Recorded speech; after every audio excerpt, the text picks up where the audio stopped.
Another good day. We've had three really, passionate days of practice, I think, with our guys. I like where they are. Kind of told them last Sunday that, they saved some stuff, so we should be ×2 Saturday night. Good week of practice, obviously playing a great Duke team. I really think it's the best Duke team we've faced since we've been here. On really all three phases of the game, it'll be a challenge. We're going to have to bring our A game to have a chance Saturday night. And also, as Jerry, I'm not going to talk about injury situations, but Kenny is back, ready to go. So I'll talk about guys that I know for sure that'll play, and Kenny will play, and I think he's 100%. He looks great. You got a full week? Full week. I mean, you guys saw him Tuesday, so and then it was even more on Wednesday and Thursday. I mean, I thought it was really, really good on Tuesday, so I'm excited that, and again, Nick is always ready. What defines a passionate practice in your mind? It's a good question. I mean, this game is half mental and half physical, and you can go out there and physically do what you're supposed to do, but you better be into it. I mean, you got to be into the game. There's got to be emotion and energy, and I think we lacked that last Saturday. And you just can't throw your helmet out there and win a football game. You better have the insides to it, and so we kind of talked about that. And again, I think that sometimes goes with your opponent, and some guys turn their emotion and passion off when maybe they're not playing who they want to. But you put the tape on, you watch Duke, you better bring your passion. Is there a notion to having another team's number, for lack of a better word, regardless of the pedigree of the programs? No, I don't think so. I don't think so at all. I think it's sometimes just happens that way. Period. We're a good football team. We've been in some battles and call it luck, call it whatever you want to call it. We got to go play. And I don't care what's happened in the past. Last year doesn't matter. The year before, or the year before that, or the year before that, or 15 years ago will have no impact in what happens at 8 o'clock on Saturday night. Pat, over these past 5 days, how much do you feel like your guys have sort of internalized whatever lessons came from that Delaware game? I mean, you had talked about not being able to go out there and just put your helmet on and expect a certain result. How much have guys taken whatever lessons came from that game to heart? I don't know. I don't know what they're feeling inside, but I think they know. I think they saw it. I mean, you learn from your experiences. We all do, and I think when you go out there and you do that, they need to know why, and I think they all know why. I had one guy say, "It's my fault, Coach. I apologize." It doesn't matter who it is, but it's an attitude that you got to go out there with, and the message didn't get shared amongst the team, and the coaches got the message to them, but then it didn't stick, and those were the lessons you learn. I think they all know that, internally and externally. Pat, do you feel like this team is ready for ACC play, not just this weekend, but the next 7? John, I sure hope so. I sure hope so. That's what we work for. These are the games you want to play in. I mean, besides opening up in the ACC, this is what you're in. This is what you go. This is what you play for. This is, you can lose every non-conference game. It doesn't matter. These conference games are the ones that matter. Are we right where we want to be? No, but we're last year we were 1-1 and won the Coastal. So we want to be 1-1 in the ACC after this weekend, and then just keep plugging away and do our job. And when you're playing a team that can do seemingly so many different things offensively, how do you prepare for a team that can do that many different things, and can you throw too much at your guys as you're preparing? Jeff, that's always the thing you try to juggle, and we'll always go into a meeting, whether it's offense or defense, and say, hey, what do you guys not like? What's confusing you? Because worst thing you can have is a confused football team out there. But Duke does a lot of great. They do a lot of great things. I mean, them adding the option, it's just like, come on, man. So we're practicing Georgia Tech and Duke on the same week, and that's not something you normally do. And you got to spend extra time on the option. If you don't spend extra time on the option, then you're going to have problems Saturday. But then the rest of it is stuff that we've done last week, the week before, as far as stuff. But Quentin Harris is really good at getting that ball out. It's hard to get sacks, so you better cover them up. So you're working on coverage skills, and because you're not going to get home. You can blitz all you want. You're not going to. It's going to be tough. What can you run down a little bit what you guys would do to pass the time on Saturday? You want the itinerary, or we should give it to you? Whatever you can tell me. We're going to let them sleep in, first of all. They don't get to sleep in very often. we'll let them sleep in, we'll have breakfast, and then we'll have meetings, offensively and defensively, some in the meeting room, some walkthroughs. We'll have a special teams meeting after the offense-defense meeting, then we'll give them a little break in the middle of the day, and go up and hopefully take a nap, okay? Probably the same time you get your nap. So, we'll get nap time, which I think is important. Our guys are used to taking some type of little nap sometime between 1 and 3. And then we'll get into our normal schedule, get ready to get over to the stadium. Just so you know, I shot basket at Iowa several years ago. You did what? I shot baskets at Iowa several years ago. I didn't take a nap. You did? Yeah. Better get one this weekend. You better bring your passion too. How much of your ability to run a more of a pass-based offense this year, how much has that relied on those veteran wide receivers you have? Even after you lose Trey, you have French and Mack and Matthews that have so much experience. Well, I mean, it's a big part. I mean, you're going to use your tools. And, 2 years ago, I sat out there down below preseason camp, talked about our receivers, and I thought they were good. We just didn't get the passing game going like it is right now. And we had 2 backs, and the run game is where we fed it. It's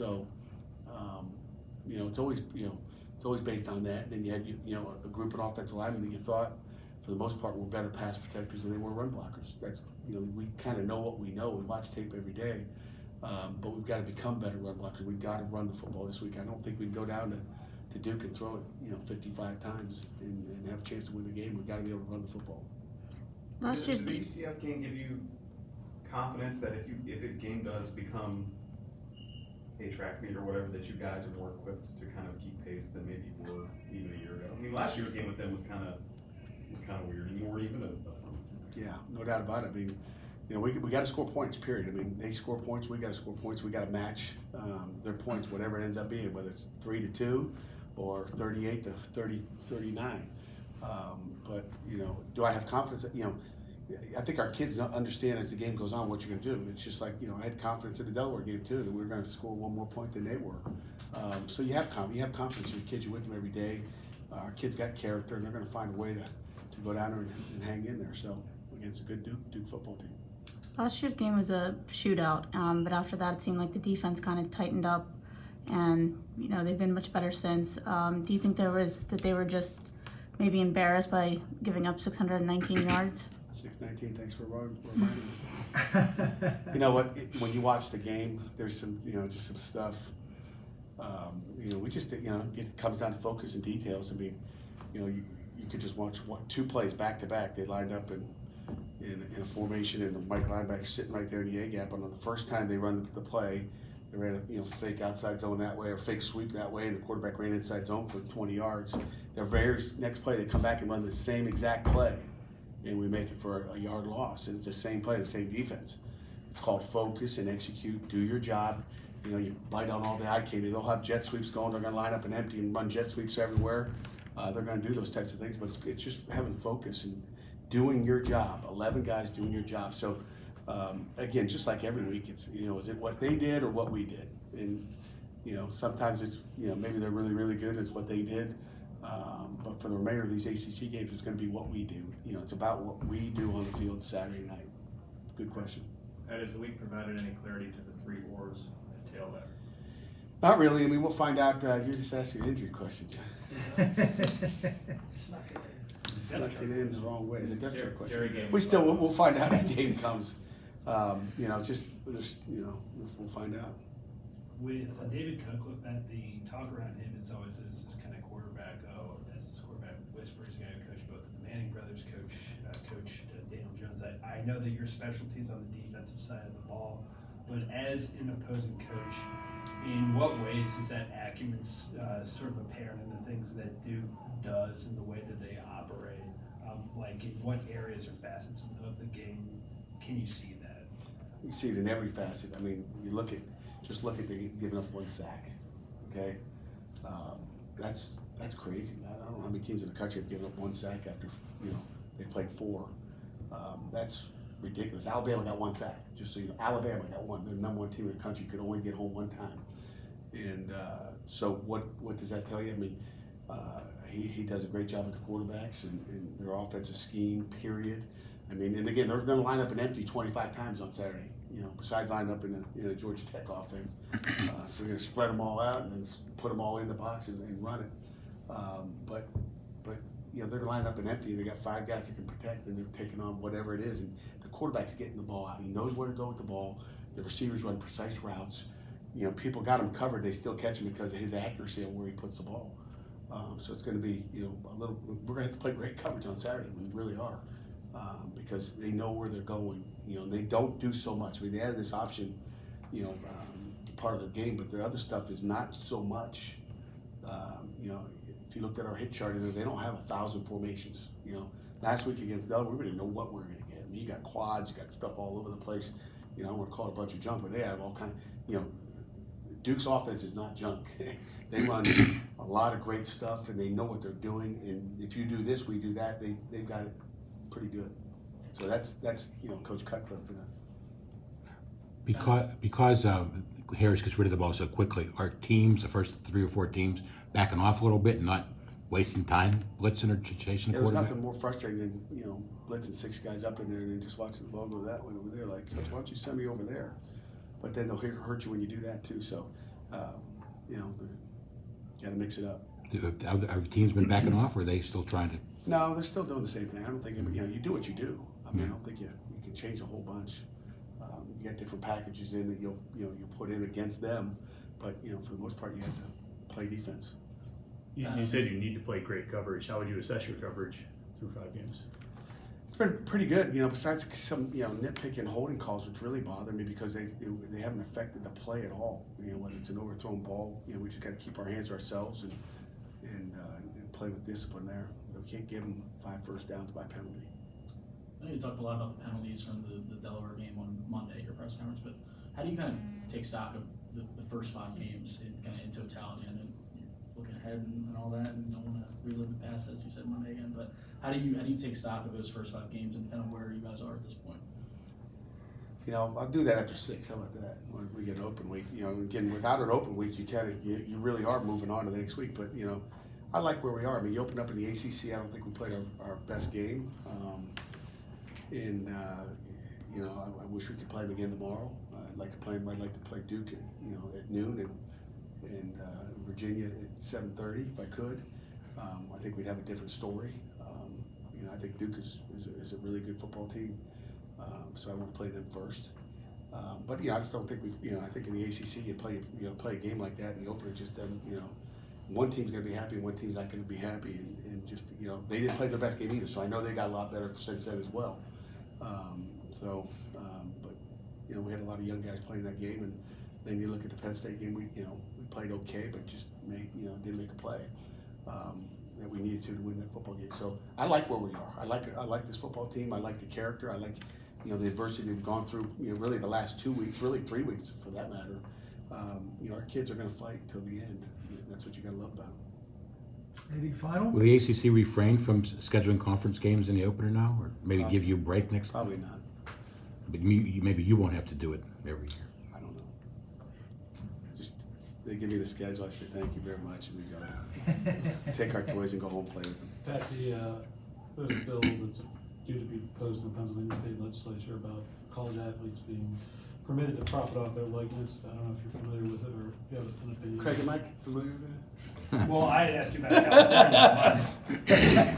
I'm a little more familiar with it, but guys, you guys get to go. I mean, you're on your phones looking at Twitter and check it out. I really don't know. I heard that, or heard Florida, or California. You know, there's a lot of stuff going on. I don't know much about it. I don't want to speak, you know, on something that I'm not educated on. If I'm educated on that, you know, Duke will kick our tail on Saturday if I'm reading about that stuff. But it just seems like chaos.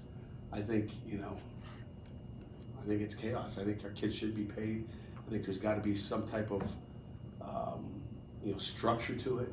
You know, it can't be, you know, the local hardware store says, I'm going to, you know, get Chris Peak. He's my guy. I'm giving him $1,000 a week to play, and he's going to do a commercial for me. I don't know what they're doing, but it can't be like that, because then someone else is going to come in and say, I want Chris Peak to play for me. Hey, Chris, we got a hardware store and we got a, you know, a liquor store that we're going to, you know, start sponsoring. I mean, where does it end?